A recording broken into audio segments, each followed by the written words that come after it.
Épisode numéro 2 où Thésée rencontre son cousin Héraclès. Résumé de l'épisode précédent. Thésée, qui n'a que 7 ans, vient de saisir une hache pour affronter seul un gros lion. Le lion regardait Thésée s'avancer vers lui, la hache levée, mais il ne bougeait pas. Sa gueule était grande ouverte, menaçante, mais elle ne rugissait pas.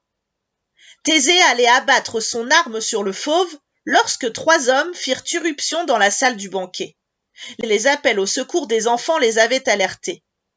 Au lieu de se jeter sur l'animal, ils éclatèrent tous de rire. L'un d'entre eux, un homme immense aux muscles énormes, attrapa la hache de Thésée au vol avant qu'elle ne frappe le lion. « Hé, mon gars, arrête, tu vas abîmer mon... » exclama-t-il.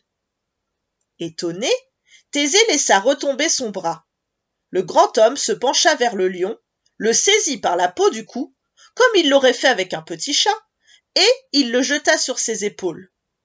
La tête du lion retomba comme un capuchon sur celle de l'homme. Thésée comprit alors. Cet homme splendide, c'était Héraclès, mais bien sûr. Et ce lion n'était pas vivant, il n'y avait là que sa peau.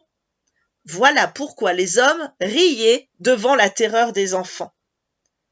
À cet instant, Aétra, la mère de Thésée, surgit dans la salle du banquet.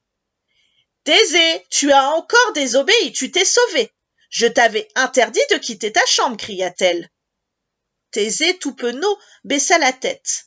Mais Héraclès avança d'un pas et dit « C'est donc toi, Thésée? Tu es mon jeune cousin? Je n'ai sens d'un garçon aussi courageux, ma foi. » Et il se tourna vers Aétra pour lui raconter ce qui venait de se passer.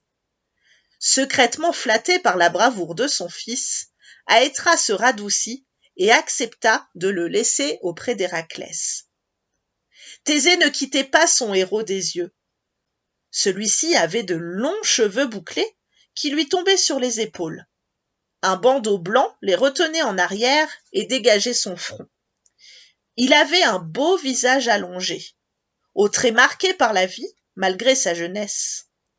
C'était surtout sa musculature qui émerveillait Thésée, car sous la toge blanche, tous les muscles se devinaient.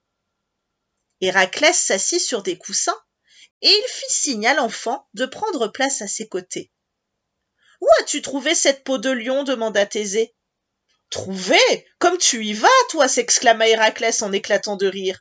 « Je l'ai gagnée en combattant. » « Veux-tu que je te raconte comment ?» Les yeux brillants de l'enfant répondirent pour lui, et Héraclès commença aussitôt son récit. « Je venais d'avoir 18 ans, lorsque j'appris qu'un gigantesque terrorisait la région de Némée. Il dévorait tous les habitants et les troupeaux de cette région, et personne n'avait jamais pu le vaincre. Je décidai de mettre fin à ces massacres. Lorsque j'entrai dans la grotte où il habitait, je m'attendais à trouver un grand lion, mais jamais je n'aurais telle taille, un vrai monstre. Ses crocs immenses dépassaient de sa gueule. Ses griffes étaient dures comme de la pierre et tranchantes comme des lames. Que faire? Je vidai d'abord mon carquois de flèches sur lui, mais les flèches rebondirent sur sa peau. Figure-toi que la peau de ce fauve était si dure qu'on aurait dit une cuirasse. Je saisis alors la lourde massue et je l'abattis sur sa tête. Eh bien, Thésée, tu me croiras si tu veux. Le lion poussa à peine un rugissement, et c'est ma massue qui vola en éclats. Je n'avais alors plus d'armes, et je n'avais plus le choix. Déjà ses crocs s'approchaient de moi.